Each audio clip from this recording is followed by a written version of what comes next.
l'arrivée de Jésus. Es-tu prêt, mon frère, es-tu prêt pour le retour de Jésus? Es-tu prêt, ma soeur, es-tu prêt pour l'arrivée de Jésus, mon frère? Es-tu prêt pour le retour de Jésus? Es-tu prêt? Nous voulons te bénir encore. Merci pour tout ce que tu fais pour nous. Merci pour la puissance que tu déploies dans la vie de ton église. Et merci encore pour ta parole que nous allons écouter. Utilise-la davantage. Au nom de Jésus-Christ. Que tous les saints depuis la maison disent Amen. Nous sommes dans une série d'enseignements. Une série d'enseignements très importants. Comment maintenir un réveil spirituel personnel. Comment maintenir ce réveil? Nous avons déjà lu dans Romains chapitre 12 au verset 11, pour paraphraser, ce qui nous a intéressé dans ce passage, c'est soyez fervents d'esprit.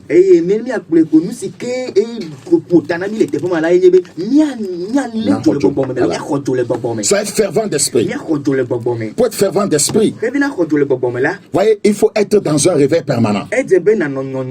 Lévitique 6:6 nous a déjà dit que le feu ne devrait pas s'éteindre sur l'autel. Le feu devrait brûler continuellement. L'autel qui brûle continuellement symbolise, voyez, le fait qu'on est toujours réveillé.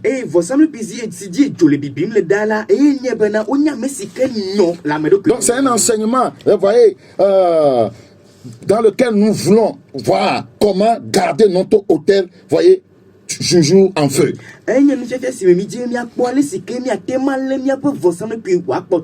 Comment maintenir une vie spirituelle vibrante, intense, bouillante. Comment éviter la sécheresse spirituelle. Comment maintenir la fraîcheur spirituelle. Comment faire pour demeurer spirituellement, voyez, irrigué par la pluie du Saint-Esprit. Comment garder l'enthousiasme spirituel. C'est-à-dire, personne ne doit te pousser, te dire, viens à l'église là, adore Dieu là, ne te décourage pas là. Vous voyez, quand on a l'enthousiasme spirituel, voyez, on ne nous pousse pas.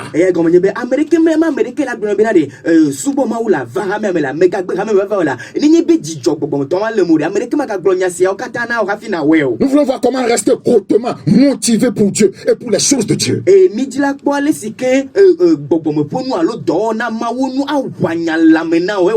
Comment rester spirituellement consciencieux et réveillé. Parce que ce sont là les exigences d'un réveil spirituel. C'est très important. Je prie que Dieu t'aide à comprendre ces choses. Nous voulons voir comment impacter spirituellement les autres, étant toujours connectés à Dieu.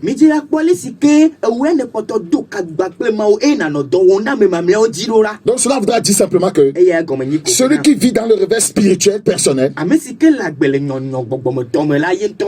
ouais, sa vie est toujours en feu, c'est son autel. Ouais, il a une vie, voyez, spirituelle intense, vibrante, bouillonnante. C'est une personne qui n'a aucune sécheresse spirituelle. C'est une personne spirituellement frais, neuf. C'est une personne qui a de l'enthousiasme spirituel. C'est une personne spirituellement consciencieuse, ouais, et éveillée. Et c'est une personne qui a de l'impact spirituel sur les autres. Et nous étions en train de vous parler des clés, voyez, qui nous aident à posséder, voyez, ces éléments du réveil personnel. Et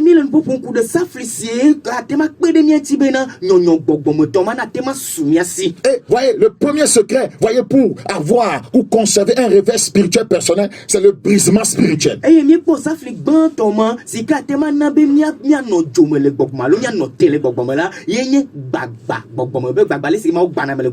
C'est ce qui est dit dans Osée 10, le verset 12. Le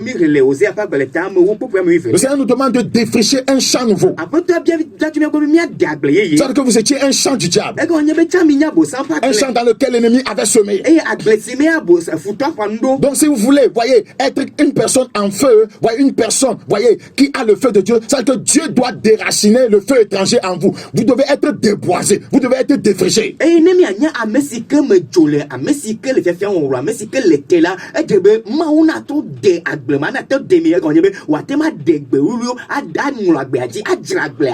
Il doit enlever le feu étranger. Ouais, ce feu étranger qui vous amène, voyez, à pécher contre Dieu. Donc le Seigneur doit l'enlever. Et pour l'enlever, il doit vous défricher. Il doit vous déboiser. Au sens figuré, il doit vous dégrossir. Vous dégrossir de l'orgueil. Vous dégrossir de l'arrogance. Le Seigneur n'utilise pas des gens que lui-même n'a pas travaillé. Voilà. Il utilise les gens que lui-même a travaillé. Il sème dans un champ qui lui appartient. Il ne sème pas dans un champ qui appartient au diable. Donc, défricher un champ nouveau, c'est ça le brisement. Parce que pour déboisser, déraciner, ça fait mal. C'est ça le brisement spirituel.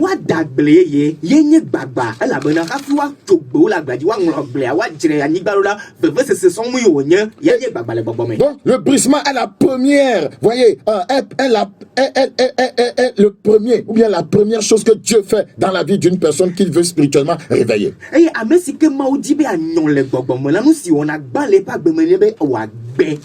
Nous en avons largement parlé la fois passée. Si vous ne avez pas suivi, vous pouvez demander, voyez, comme copie le message. Le deuxième secret pour maintenir le réveil spirituel personnel,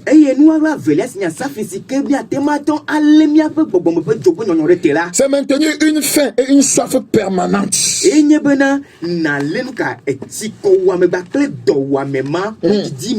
Maintenir une faim et une soif permanente. Beaucoup d'enfants de Dieu n'ont plus faim de Dieu. Ils n'ont plus soif d'être dans sa présence.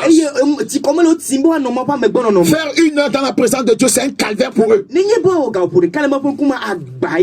a des gens, quand ils se rendent dans la maison de Dieu, il ne faut que regarder à leur montre. Si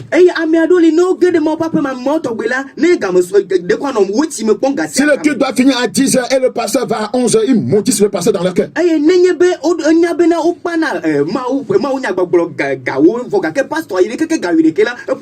Les gens s'asseyent dans les assemblées chrétiennes. Ils ont soif que le culte finisse vite parce qu'ils ont soif de leur copine. Je dois aller la voir.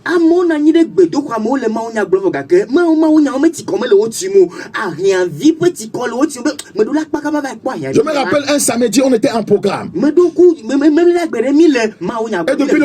depuis l'hôtel, le Seigneur, par sa grâce, m'a utilisé en décrivant le programme d'un jeune homme le dimanche.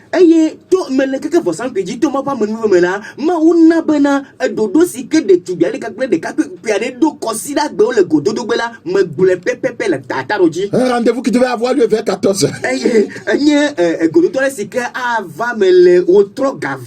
Oui, donc le Seigneur m'a utilisé, c'était la parole de connaissance pour décrire cela. Et le jeune homme a confessé à un frère vraiment que le pasteur l'a décrit. Donc il était dans la maison de Dieu, son programme était bien établi. Quel que soit ce qu'on disait, il avait rendez-vous avec sa copine le dimanche soir.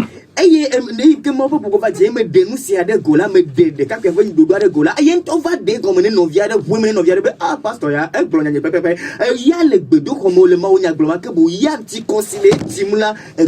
n'est cette parole de connaissance dont nous avons besoin. Ce n'est pas pour dire, hey, je t'ai vu dans ton village. Ah, il y a une marmite quelque part. Et c'est ça qui t'empêche d'avoir des enfants. Ouais, mais on ne voit jamais le péché que la personne veut aller commettre. Jamais. si je ponana si o hia be midula to mi ye izan midula no e ya hia manye be si je ponana si agbobena me po fifi like me po be eziade le nya pe kofu ya meda afi ma o cho vigi do daru be mega divi po pede o me ya hia bogake mi po si je si ke ku anu amo kuda mo po nou fonti kana po di parce que quiconque a été livré du péché, l'ennemi ne peut pas l'empêcher de rentrer dans sa bénédiction. Elle a bena amese me si ke ko gade to nouveau pas si me la futo matema remone be me gaide po ya yira me. Matthieu chapitre 5 le verset 6. Matthieu chapitre 5 le verset 6.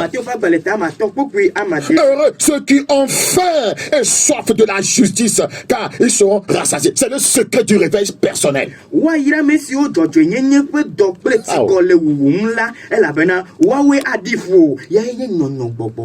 Regardez ce que le Seigneur, c'est Jésus lui-même qui parle. C'est Jésus qui parle. Il dit heureux ceux qui ont soif. Il dit quoi? Je vais relire. Heureux ceux qui ont faim et soif de la justice. Regardez, ils ont faim, ils ont soif de la justice. Est-ce qu'on voit ça encore dans ce pays, dans l'église? La faim et la soif de la justice. Quand tu veux parler de la justice, de la vie de sainteté, on te traite mal. On dit que tu es un homme de Dieu démodé, archaïque. Oui, je préfère être archaïque et aller au ciel.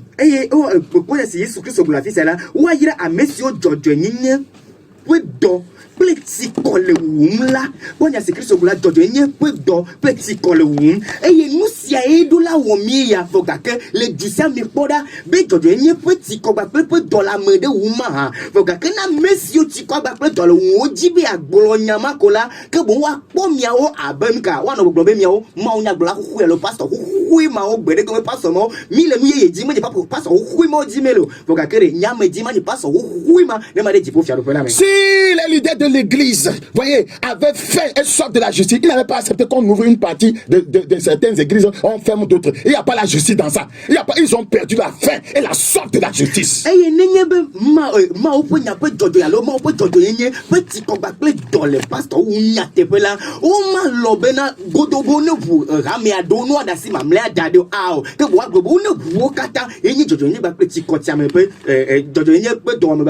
pourquoi il y a aucun réveil. C'est pourquoi il n'y a aucun feu. C'est pourquoi il n'y a que des pierres mortes. Donc, nous courons après le réveil quand nous soupirons après Dieu.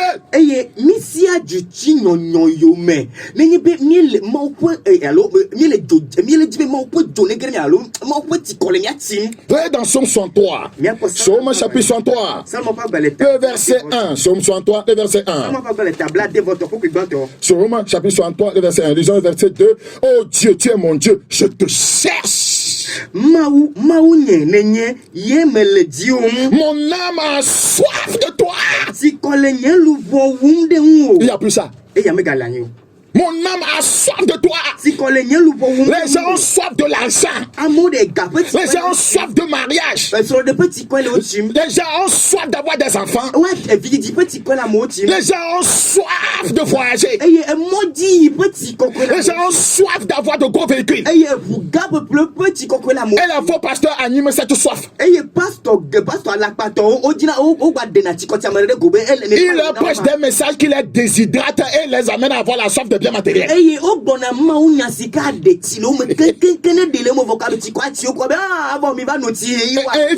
Voyez-vous pas mon véhicule? On est en train de les déshydrater. Ne voyez-vous pas ma maison? On est en train de les déshydrater. Ne voyez-vous pas mes vestes?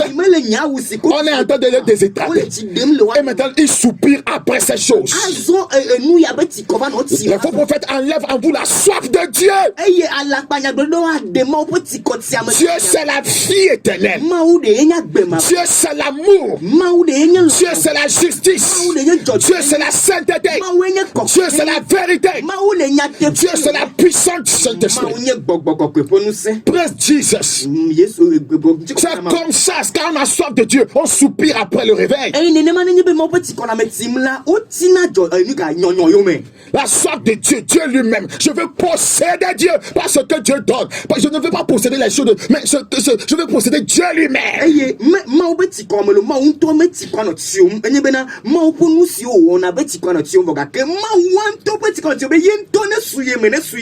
Mon âme a soif de toi. Mon corps soupire après toi. Regardez, pour avoir un réveil spirituel, voyez, non seulement l'esprit est impliqué, l'âme est impliquée et le corps est impliqué.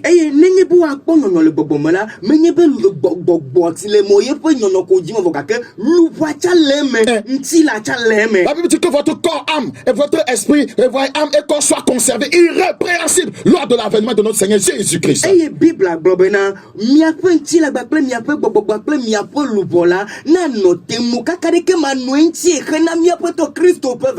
a des gens qui disent que oh, c'est les dîmes. Leur corps vit dans le péché. Ils dépigmentent leur corps, ils forniquent avec leur corps, ils mettent n'importe quoi sur leur corps. Ils pensent que non, c'est dans le cœur. Non, il dit mon corps soupire après toi. La foi est dans le cœur.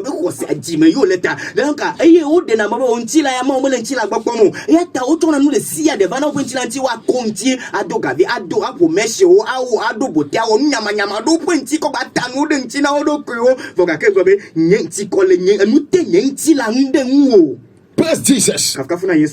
Dans une terre aride desséchée sans eau, nous courons après le réveil quand nous soupirons après Dieu. Écoutez-moi, n'arrivez jamais à un point où vous vous familiarisez avec Dieu ou bien à Dieu comme vous le faites souvent avec vos pasteurs.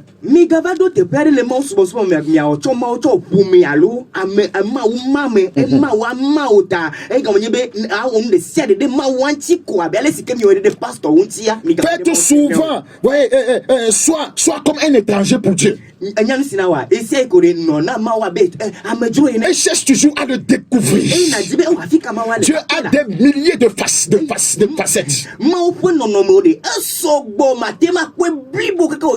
N'arrivez jamais à un point où vous êtes satisfait de ce que vous avez accompli pour Dieu.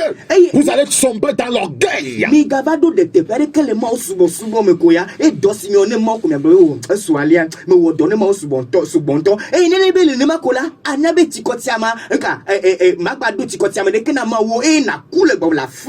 Tu vas sombrer dans l'orgueil. Tu vas devenir un chrétien, un homme de Dieu historique. En 1958, nous étions enfin. Tu es rentré dans l'histoire.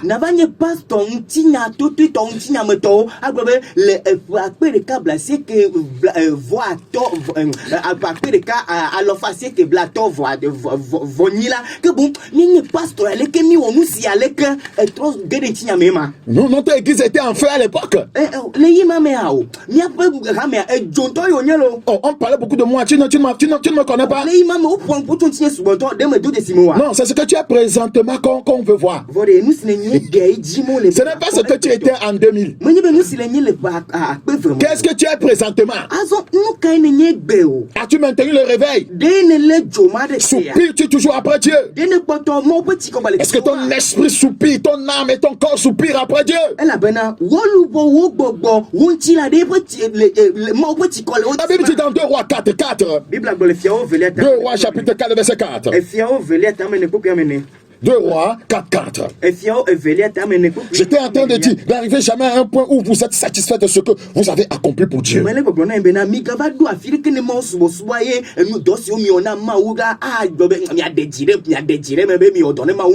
Vous arrêtez là-bas et cherchez des louanges. Vous allez perdre le feu. Regardez, dans 2 Rois, on doit être insatiable de connaître Dieu. 2 Rois 4. Quand tu seras rentré, tu fermeras la porte sur toi et sur tes enfants. Tu verseras dans tous ces vases et tu mettras de côté ceux qui seront pleins.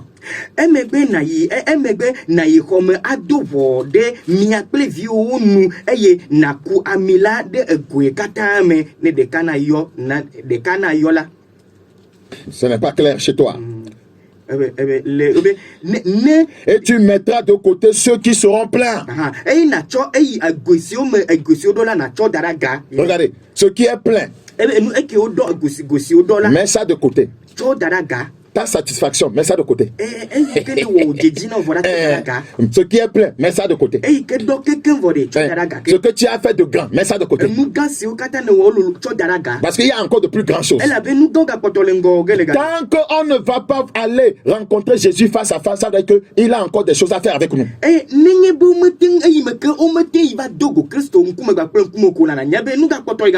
Donc, il ne cherche pas des acclamations. Tes accomplissements, mets de côté. Tes réalisations, mets de côté. Regardez, c'est ceux qui pensent qu'ils ont tout réalisé. Ces pasteurs qui pensent qu'ils ont tout réalisé. Ils ont de grandes églises, les pasteurs qui sont tout, ils ont de l'argent, ils ont les gros véhicules. Regardez, ils sont devenus des pierres mortes. Des pierres mortes.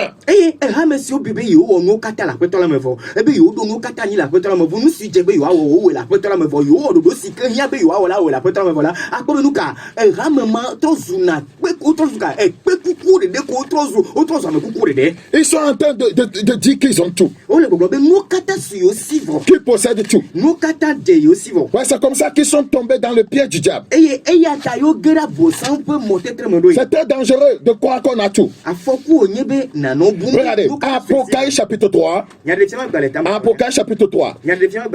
Apocalypse chapitre 3. Verset 17. Parce que tu dis, je suis riche.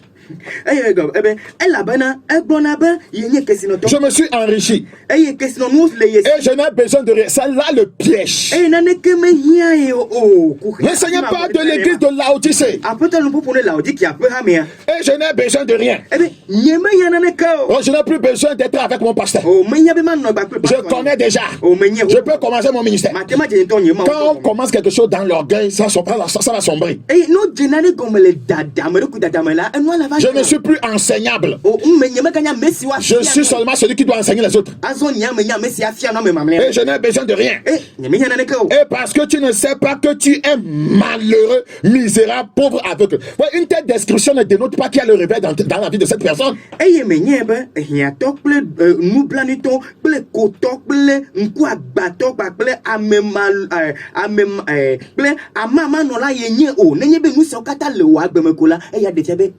Quand on se réjouit de ses accomplissements, on sombre dans la tiédeur et non dans le réveil spirituel.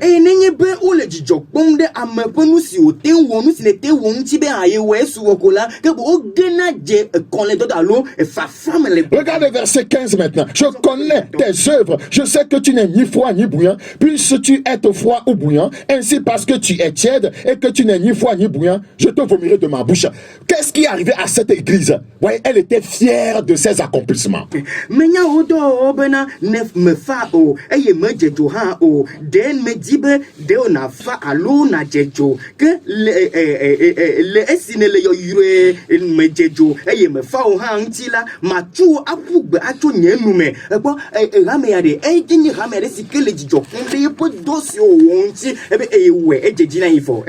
Nous sommes la plus grande église au Togo. Nous sommes les plus reconnus. Oui, c'est pourquoi c'est nos églises qu'on a ouvertes. Vous restez là-bas, vous êtes des petits. Jésus dit qu'il va vous vomir. Parce que l'orgueil précède la chute. C'est la vérité. C'est pourquoi il n'y a pas le réveil dans le pays.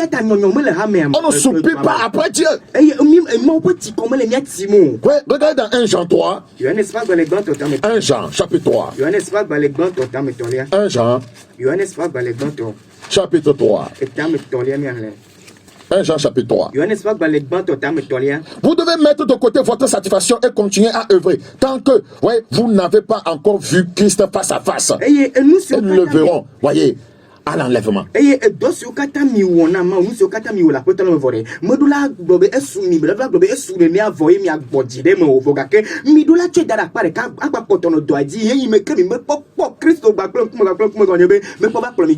Quiconque est déjà satisfait du feu qu'il a, de l'onction qu'il a, des miracles lui fait. Voyez, lui, il est le plus grand. Voyez, le plus grand. Voyez, qui dans la nation, qui fait des miracles. C'est que bientôt, tu vas mourir.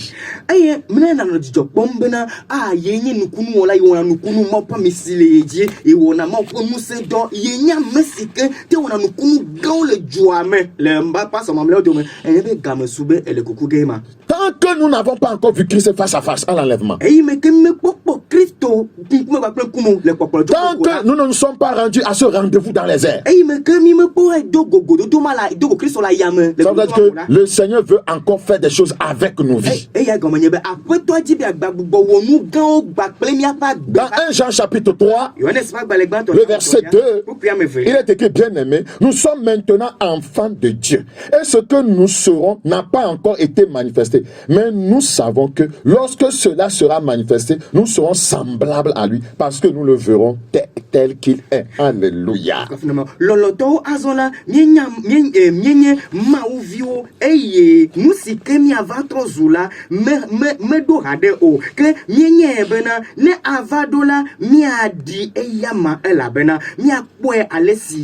Regardez, ça veut dire qu'il y a encore de grandes choses. On dit maintenant que c'est maintenant nous sommes enfants de Dieu. Et ce que nous serons, il y a encore quelque chose plus qu'enfants de Dieu.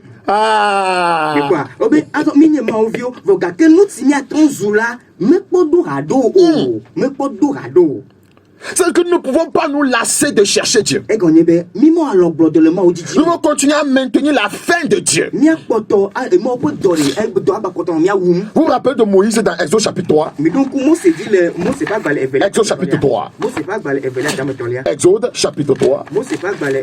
Nous considérons le verset 5. Exode chapitre 3, le verset 5. Dieu dit, n'approche pas d'ici, ôte tes souliers de tes pieds, car le lieu sur lequel tu te tiens est une terre sainte.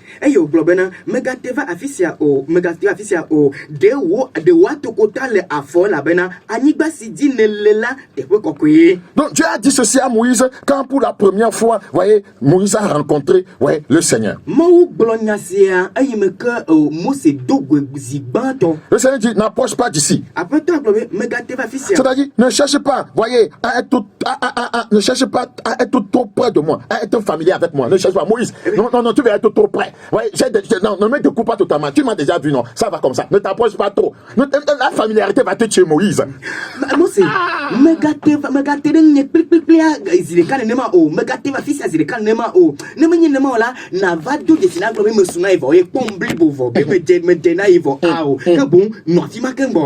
voyez, quelque part, Dieu voulait passer, il a caché Moïse dans un rocher pour que Moïse ne le voit pas.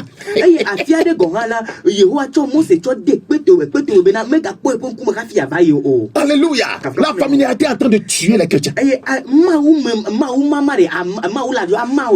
Les gens sont familiarisés tellement avec les messages de leur pasteur que maintenant ils sont devenus des cadavres spirituels dans l'église. Quand le pasteur donne un titre du message, il dit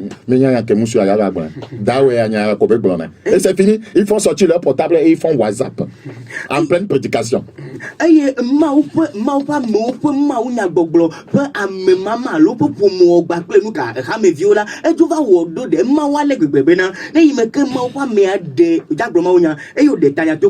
Nous savons ce qu'il va dire.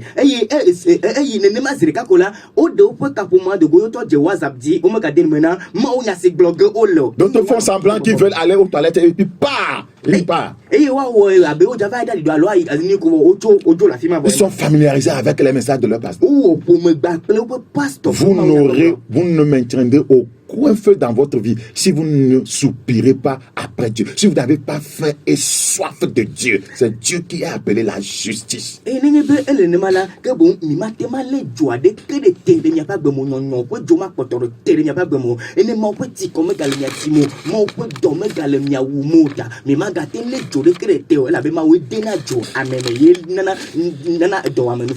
Nous allons voir la troisième clé pour garder, voyez, son hôtel en feu. La troisième clé pour maintenir une vie spirituelle, voyez, intense, vibrante, bouillante. Nous allons voir la troisième clé pour éviter la sécheresse spirituelle. Nous allons voir la troisième clé pour demeurer spirituellement irrigué par la pluie du Saint-Esprit. Nous allons voir la troisième clé pour garder l'enthousiasme spirituel. On voit la troisième clé pour rester spirituellement consciencieux et éveillé. On voit cette clé qui va nous permettre d'impacter spirituellement les autres, voyez, étant toujours connectés à Dieu.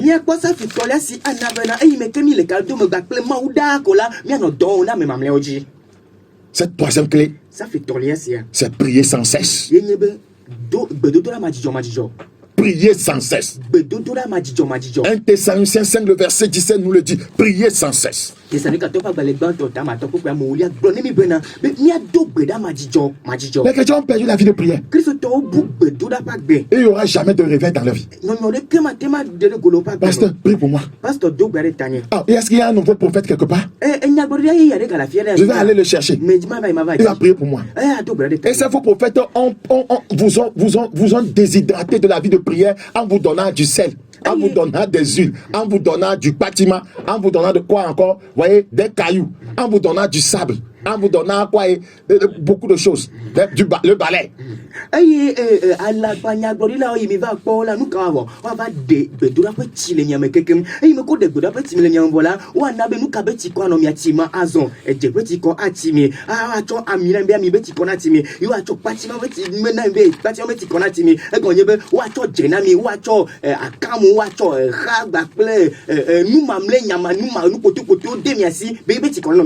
Tu sais, quand on te donne ça, je suis en train de te dire, il y a Kamé.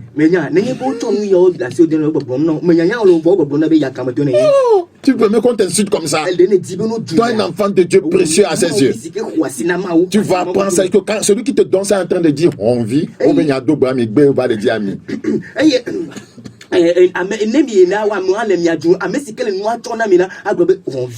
On vous a demandé de prier et vous cherchez l'huile. Ephésiens 6. Ephésiens 6, chapitre 18. Et ils sont là. Ouais, vous ne pouvez pas prier pour que quelque chose arrive. Hein. Et ils sont là, c'est eux qui font des one-man show. C'est eux qui prient, les choses arrivent et vous êtes là à les acclamer. Quand est-ce qu'on va t'acclamer? Quand est-ce que le ciel va t'acclamer, toi? Eyede o anabena mi magaten dogbe na de kela jo o ke bo wa no wombe yo ano gbe adonda ne no pun no dodom yo ano gbe adonda ne do yo pun no dodom e mi o mi ano ni ano asipe pun no o et vous les élevez au niveau de Dieu e ya mi va dona de tan dora ji ne mawu et ils deviennent Dieu au Dieu e o tun lo zu mawu ne mawu. Parce que vous les élevez comme cela. Parce que vous ne savez pas que vous aussi pouvez vaquer à la prière. Et maintenir le feu. Je me rappelle dans une cellule de maison. Quand j'étais jeune. Ouais, c'est une histoire qu'on nous a racontée quand j'étais jeune. Une histoire vraie quoi, dans une des cellules que certains de nos frères voyaient allaient. Quand le responsable de la cellule faisait l'enseignement, ouais, un jeune frère dans la cellule, voyez, s'est écoulé. Ouais, il était en train de mourir. Ouais, et puis le dirigeant de la cellule, au lieu de se lever pour commencer à prier au nom de Jésus, il a laissé sa Bible. Ouais, et puis il a commencé à courir à la recherche du responsable de zone, c'est-à-dire son supérieur.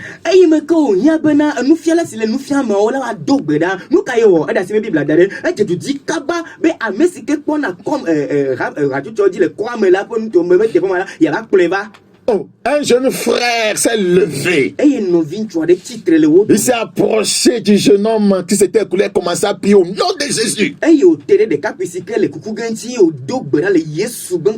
Avant que le responsable de cellule ne revienne avec son leader, les gens louaient le Seigneur dans la cellule. Celui qui mourait s'était levé, il s'était assis et acclamait Dieu. Il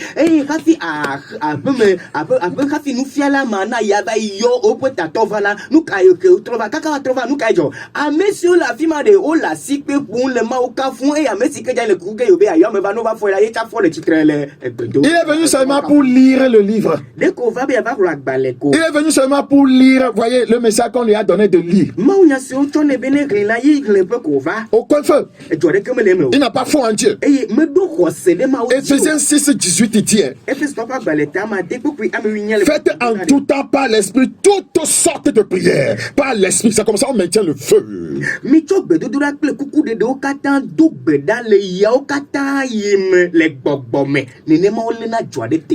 Et il dit, veillez à cela avec une entière persévérance. C'est que veillez sur la prière.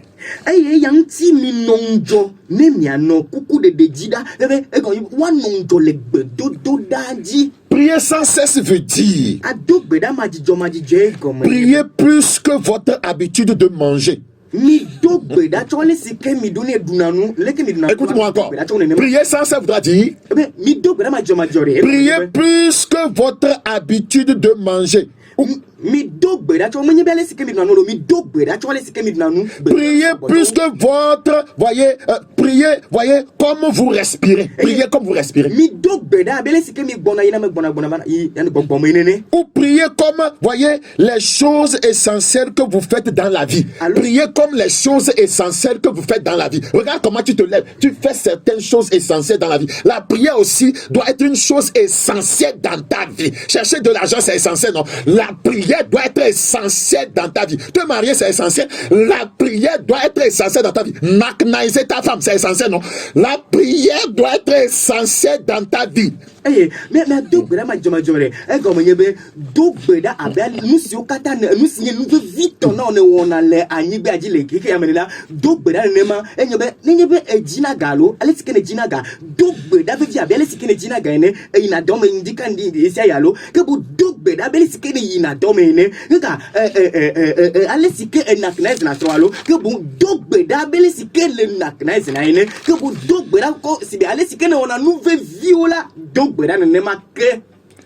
C'est ce que le Seigneur est en train de dire. Priez comme le battement de votre cœur.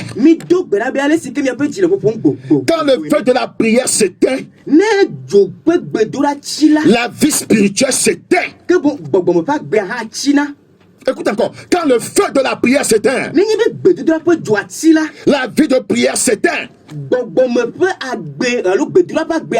N'écoute pas ceux qui disent tu en fais trop. N'écoute pas ceux qui disent que tu pries trop. C'est un sorcier. Il veut t'atteindre, il n'arrive pas. C'est pourquoi il te dit que toi tu pries trop. Tant que ton hôtel est en feu, l'ennemi ne s'approche pas. Il sait qu'il sera consumé.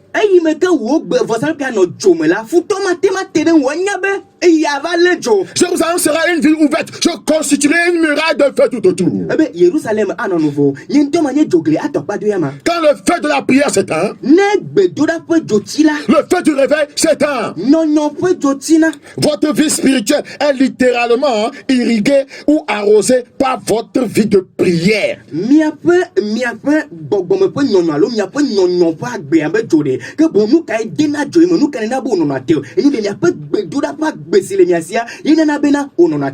Écoute encore, votre vie spirituelle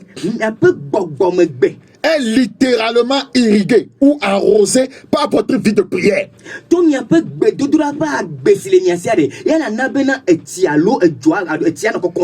C'est votre vie de prière qui irrigue votre vie spirituelle. Sans la prière, vous n'avez pas une vie spirituelle.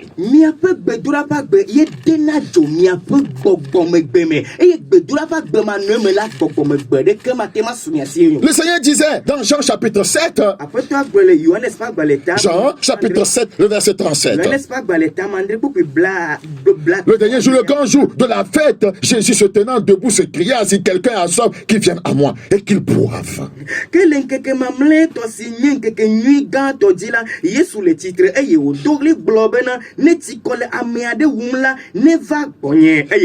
Par la prière, nous arrosons notre vie spirituelle.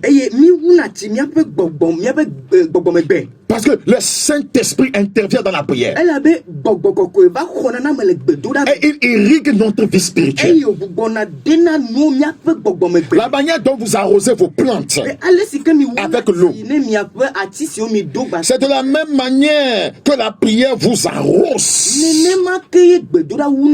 Écoute encore, la manière dont vous arrosez vos plantes, voyez, avec l'eau,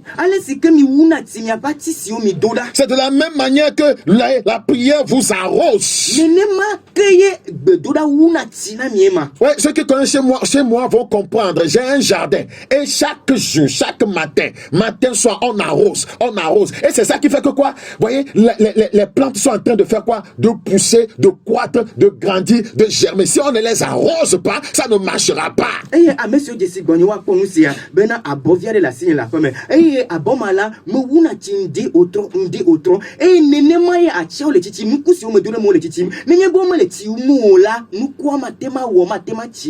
Écoute encore, la manière dont vous arrosez vos plantes avec l'eau, c'est de la même manière que la prière vous arrose. Ça veut dire que quand vous êtes arrosé par la prière, votre vie spirituelle va faire quoi? Va grandir comme vos plantes grandissent parce qu'elles sont arrosées.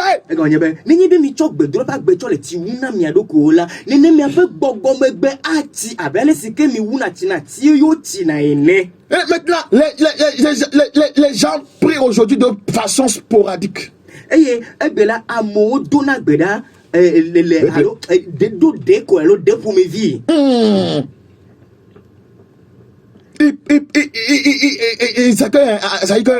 Il a prié entre-temps. On dit, cette semaine, comment tu as vaqué à ta vie de prière? Je ne me rappelle pas si c'était jeudi ou mercredi. Cette semaine, ça doit être... Ça devrait être jeudi. Ça doit être jeudi.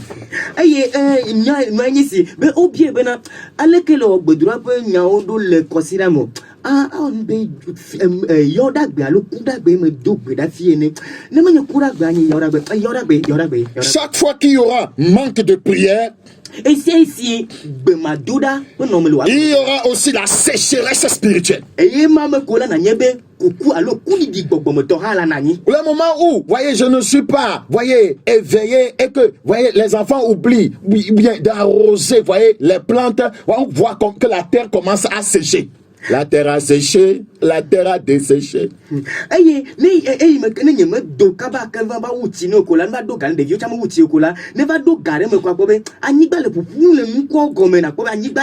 C'est la même chose dans le domaine spirituel. Quand vous ne priez plus, vous commencez à sécher, à dépérir.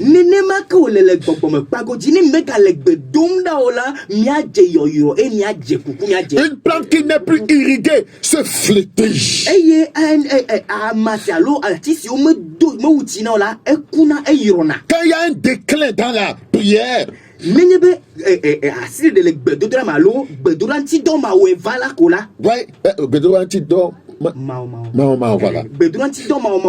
Quand il y a un déclin dans la prière, qu'est-ce qui se passe? Tous les aspects de la vie spirituelle se dessèchent.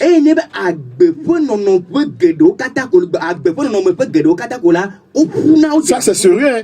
Écoute encore. Quand il y a un déclin dans la prière, tous les aspects de la vie spirituelle se dessèchent, car il y a une connexion entre la prière et l'étude de la parole de Dieu.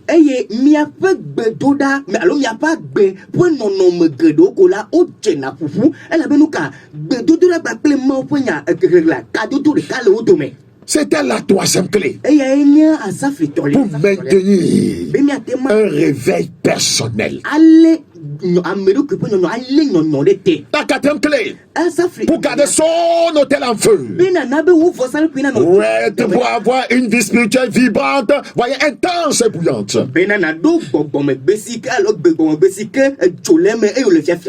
Etc.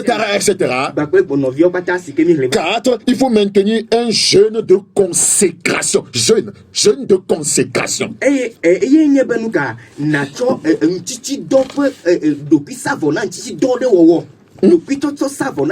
Jeûne de consécration.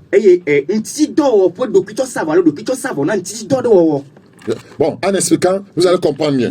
Ésaïe 40. Parce que jeûne de consécration, c'est différent de certains jeûnes qu'on fait. Je vais expliquer tout à l'heure.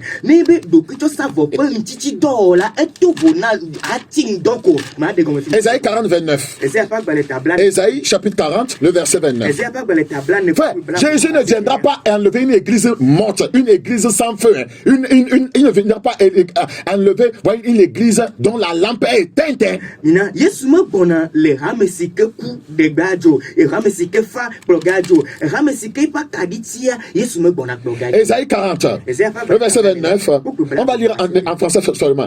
Il donne de la force à celui qui est fatigué. Il augmente la vigueur de celui qui tombe en défaillance. Les adolescents se fatiguent et se lassent et les jeunes hommes chancellent. Mais ceux qui se confient en l'Éternel renouvellent leur force. Ils prennent le vol comme les aigles. Ils courent et ne se lassent point. Ils marchent et ne se fatiguent point. Le verset 31.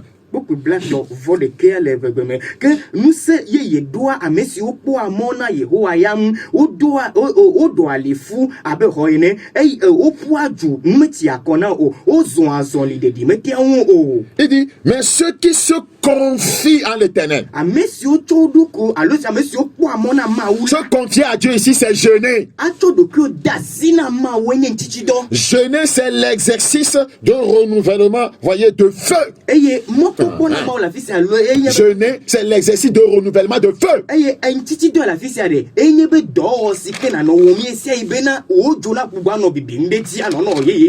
Ouais, Paul était un homme de réveil personnel et un homme de jeûne permanent.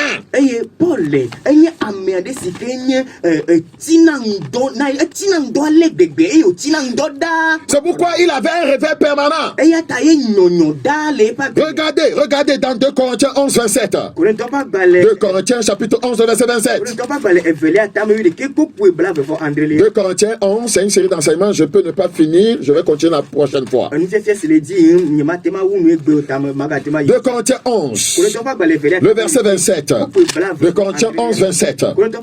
J'ai été dans le travail et dans la peine, exposé à de nombreuses veilles, à la faim et à la soif, à des jeûnes multipliés. Au foie et à la nudité. Regarde, il dit des jeûnes multipliés.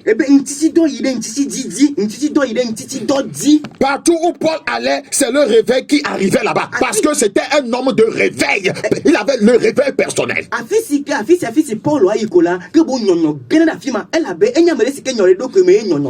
Partout où Paul arrivait, ouais, c'est Dieu qui arrivait là-bas. Il y a des gens, ouais, lorsqu'ils arrivent quelque part, ouais, ils n'arrive pas seul. Ouais, il arrive avec celui qui le transporte. C'est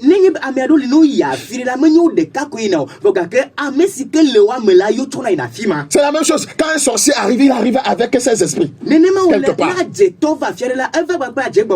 tu vois, ce qui est en lui commence à influencer l'environnement là. Donc Paul arrivait partout avec celui qui transportait le Dieu Tout-Puissant. Il y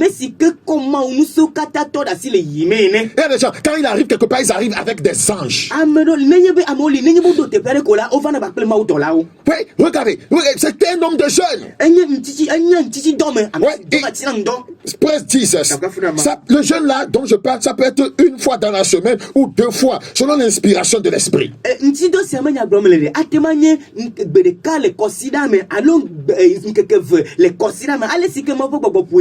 C'est très important. Il y a des gens, vous voyez, tant qu'ils ne sonnent pas 12 heures, ils ne mangent pas. Ce n'est pas ça le jeûne. Oh, c'est pas le jeûne. Que au midi, à n'importe midi, si ne sont pas midi, moi je ne mange pas. Et puis il parle avec une voix douce. Elle pense que c'est fini et que les démons vont fuir. Jeûner, c'est se consacrer à Dieu.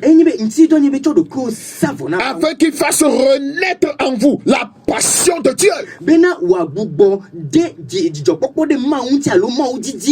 Regardez, le jeûne de consécration n'est pas un jeûne pour demander l'argent. Ce n'est pas, on n'appelle pas ça un jeûne de consécration. Ce n'est pas un jeûne pour demander le travail. Ce n'est pas un jeûne pour demander le visa. C'est un jeûne où on aiguise son esprit humain. C'est un jeûne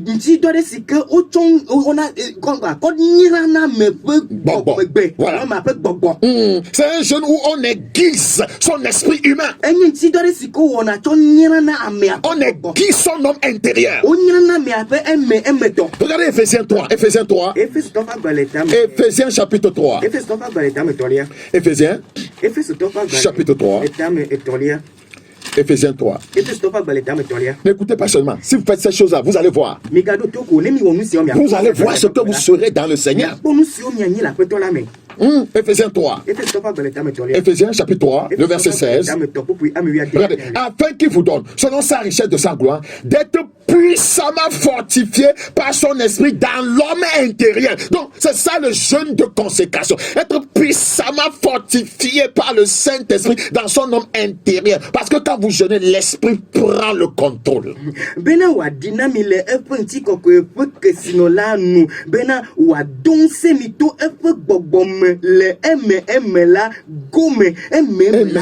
Ça parle de ton esprit.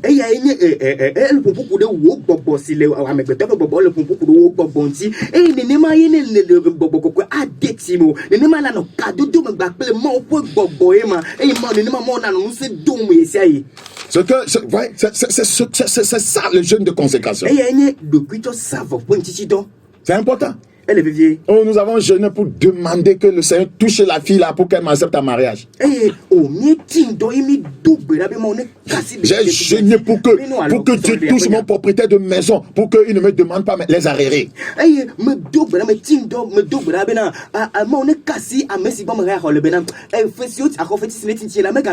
Mon ami, tu dois payer ton loyer. Regarde, qu'est-ce que tu es en train de faire ça? Tu as besoin de faire un jeûne pour aiguiser ton esprit humain, pour que tu sois toujours en feu.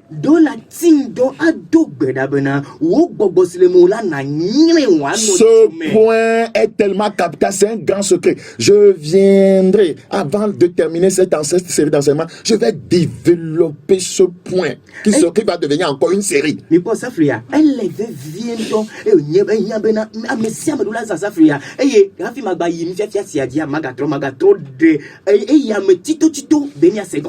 Que le Seigneur vous bénisse. Que le Seigneur soit avec vous.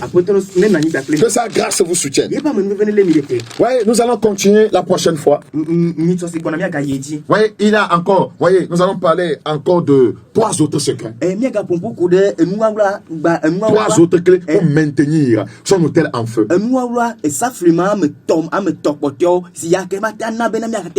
Soyez à l'écoute et que le Seigneur vous bénisse. Père, merci pour ta parole. Merci pour voyez ces frères et sœurs qui nous ont écoutés. Je prie que tu transformes leur vie de façon radicale. Au nom de Jésus-Christ de Nazareth. Merci pour cette grâce. Au nom de Jésus-Christ. Que tu les aies depuis la maison 10 heures.